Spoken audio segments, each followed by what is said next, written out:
Hello, everyone. We're the Continuity Crew. I'm Will. I'm Ken. That's Win. And today we are doing another episode of the Streaming Junkies. And today we're talking about the fairly recent Netflix release, The Gray Man, directed by the Russo brothers, written by Joe Russo, Christopher Marcus, and Stephen McFeely. McFeely D's Nuts, starring Ryan Gosling, Chris Evans, and Ana de Armas. The Gray Man follows one of the CIA's most skilled operative, whose true identity is known to none, accidentally uncovers dark agency secrets. A psychopathic former colleague puts a bounty on his head, setting off a global manhunt by international assassins. So John Wick. But yeah, essentially. In these videos, we're gonna talk about what we thought of the movie, maybe more jank. What we thought about the movie, and recommend it to you. Maybe yes, maybe no. I gotta remember to be doing those in the. And tell us what your favorite Russo brothers movie down below, and subscribe. And click that notification bell. We post every week. Something. Oh, at the moment. Trying to. The Gray Man win. What'd you think? Oh, well, you gotta start with me. Okay, What'd you think about it? I'll start. Did you have fun watching this movie? I did. I think that's where a lot of people go to. It was fun. It was fun. Was That's when it? you know a movie like critically It's sucks horrendous. ass. It was fun. My first like Thor: Love and Thunder. My first note, which I probably wrote before, so I started like the first 30 minutes, and I had to go to work one day, and then I watched it with our friend Brett. First note I wrote in those first 30 minutes, the writing is absolutely absurd. Yeah. It is very reminiscent to Morbius, I would say, and like every line has to be a Marvel line in a sense of like, oh, this, that, and the other. A one-liner. Some other ones, there's a ton of callbacks in this movie that are just like everything has to be referenced later in the movie, which can be really good and really fun and important. But this isn't like a mystery. This isn't like a crime movie. This is an action movie. I don't give a shit about the niece or whatever doing this. Yay. I love how like the little girl at the end was like, no, Ryan Gosling, no go. And then he did this and he was like, okay, beat his ass. Yeah. What? Yeah. What? I think another like con for me would be this movie could be a really, really fun action movie, but a lot of it is ruined by camera work and like the Russo brothers. They're trying to be Michael Bay and they're not Michael Bay. I'm sorry. Yeah, you're missing the pans.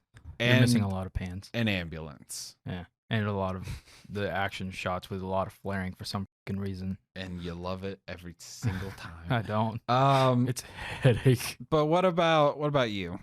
We both didn't like this movie, obviously. Yeah. But what's some cons for you? Or Or pros?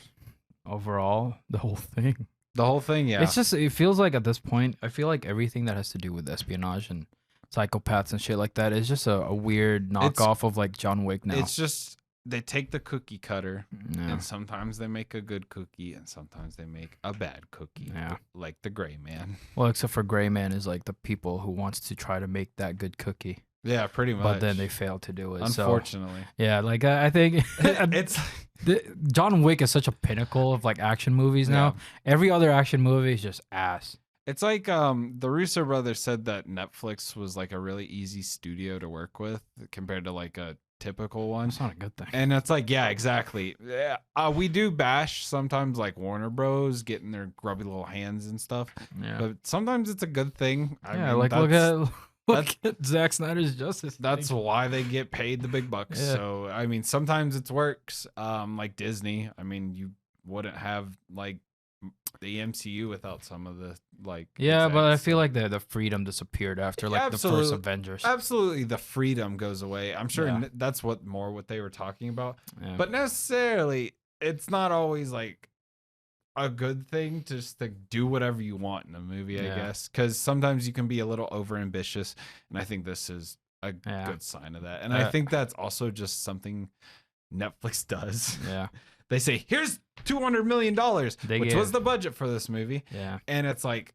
They give too much money for this oh, movie. okay. Like if you have like look at I don't know, the Blair Witch Project.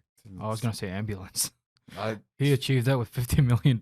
yeah, Like, yeah. It's what? there's give and take. There could be Like- too much money. I think if you just cut this movie in half, because like they actually also had to spend more for the press stuff. Yeah. They equally as much. But like if you take out like maybe just $100 million and just have it set to 100 mil, you'd be fine. But I bet that like other 100 million was going to Chris Evans. Yeah, probably. But yeah, anything else? I've got a couple pros that I'll say. You have pros for this I movie? do. Oh, it's a backhanded compliment, I guess. Okay, fair enough. Chris Evans plays a pretty decent villain, good psychopath. We've seen it before, so it's like we've seen it in Knives Out. So it just felt like a rehashed, like over the top version of that. He was just better in Knives Out. And in this movie, he just had the trash. I think that leads to writing and direction. Because in this, he's just a little piece of shit. He's goofy for me. I was not like, ooh, terrifying. It's not like, I don't know. It's a step above, but like the Joker, where it's like he's a crazy, like, but he's scary. This is just like he's just crazy and he's silly, and maybe that's the point. And then also, I already said it, but like the action's good, but the camera work sucks. So, otherwise, this movie's not great. There's not really much to talk about the plot. It's a typical spy, like, you could probably guess what happened. You can predict most of it. Yeah. It's I think they're making another one. What is it? This one? I don't know. I think they can't use the black man, so that's off limits. They could. The white man. The white man. Yeah, there's a lot of stars in this movie that are very surprised about. I mean, Ryan Gosling and Chris Evans and Ana de Armas are definitely at this point like A tier. Yeah, like, and it's actors, but it's really weird that they have it in this Netflix movie. Yeah, Ana de Armas. Yeah, what about her? Well, they just, again, it's another movie they underutilize her. She's a good actress, but she's always just like something to look at for the male gaze, and it's like I mean, yeah, but she wasn't in there that much though. True, and but she wasn't it's just naked. like she's just a name, which is good for her, honestly. Like she's getting that bag, but it's also like, I mean, she's a good actress. I'm really excited for Blonde. Anything else about the gay man? What he does look like Michael Fassbender. He does. It's the forehead. It's the forehead. Yeah. The Gray Man. It's a very low tier kind of movie. It's supposed to be a blockbuster, but it just misses the points of like what As a Netflix blockbuster is. Yeah. I do like the fact that this was released on Netflix and not movie theaters, and we didn't have to go there. Yeah, waste our time. Hey, no, it came out a week early down in Tinseltown. We could have seen it earlier. I'm nuts. Thank God we didn't. Saved our money. Yeah. But yeah, I would not recommend this movie before we get to our ratings. It's just a waste of time. Yeah, Ryan Gosling even acts like John Wick. Yeah, no. It's very John Wickish, as I wrote in my notes. John Wickish. But let's get to our ratings. We do 2 ratings here, critical and entertainment. 1 being the worst, 10 being the best. We already recorded this before, so we already have our ratings written down. What'd you give this originally? 3? No? But is that what you want to give it now? I don't remember. I would say a 4. Yes, he gave it a 4.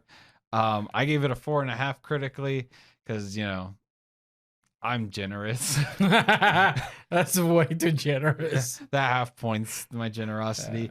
Entertainment value. No, this is a $200 million movie. You don't need to be generous. True. Entertainment value, what'd you give it? I say 4. Yep. And I gave it a 4 for that as well.